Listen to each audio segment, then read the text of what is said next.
રાજકોટમાં બાબાના દિવ્ય દરબારને લઈને વિવાદ યથાવત છે। દિવ્ય દરબારમાં કેટલાક લોકો ધૂણતા હોવાનો મુદ્દો હવે ચર્ચાનું કેન્દ્ર બન્યો છે। કોંગ્રેસ નેતા જેની ઠુમ્મરે તે પર સવાલ ઉઠાવ્યા છે। તેના વિશે ધૂણતા લોકો અને તેના પરિવારની કુંડળી કાઢવી જોઈએ। આવા લોકો માનસિક રોગી હોય તો ઇલાજ કરાવવો જોઈએ।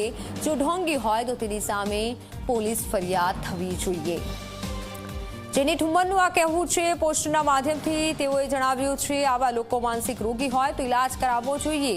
ધૂણતા લોકો અને તેના પરિવારની કુંડળી કાઢવી જોઈએ। રાજકોટમાં બાબા બાગેશ્વરનો પ્રવાસ અને બાબા બાગેશ્વરને લઈને દિવ્ય દરબારને લઈને જે એક પછી એક વિડીયો સામે આવી રહ્યા છે। લોકો ધૂણતા હોય તેઓ પણ ખૂબ વિડીયો વાયરલ થયા છે। ત્યારે જેની ઠુમ્મરનું આ કહેવું છે।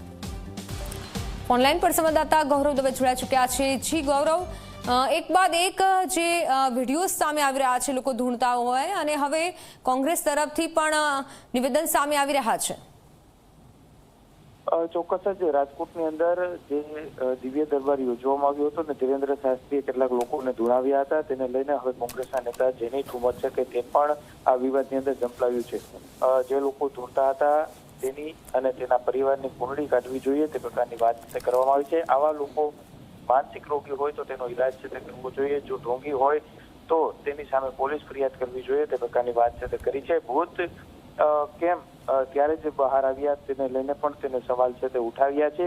એટલું જ નહીં, સાથે સાથે માનસિક બીમાર હોય તો ડોક્ટર સાથે જ ભૂત હોય તો ક્યાંક કોનું અને શા માટે આવ્યું છે તે પણ તપાસ કરાવવી જોઈએ। જો નાટક હોય તો તેની સામે પોલીસ ફરિયાદ છે તે કરવી જોઈએ। મીડિયા તંત્ર અને સહયોગી સંસ્થાઓ છે કે આ કામગીરી કરવાની સહિયારી જવાબદારી લેવી જોઈએ। આ પ્રકારની વાત કોંગ્રેસના નેતા જેની ઠુમ્મર છે તેમના દ્વારા કરવામાં આવી છે। અને જે રીતના સરકાર દ્વારા જે અંધશ્રદ્ધા વિરોધી જે કાયદો છે તે બનાવવામાં આવ્યો છે તેને લઈ અને પગલાં ભરવા જોઈએ તે પ્રકારની વાત પણ કરવામાં આવી છે। હવે ધીરેન્દ્ર શાસ્ત્રી છે તેના ઉપર તંત્ર દ્વારા કોઈ એક્શન લેવામાં આવે છે કે નહીં તે જોવું સૌથી મહત્વનું છે। બિલકુલ ગૌરવ, આભાર માહિતી બદલ।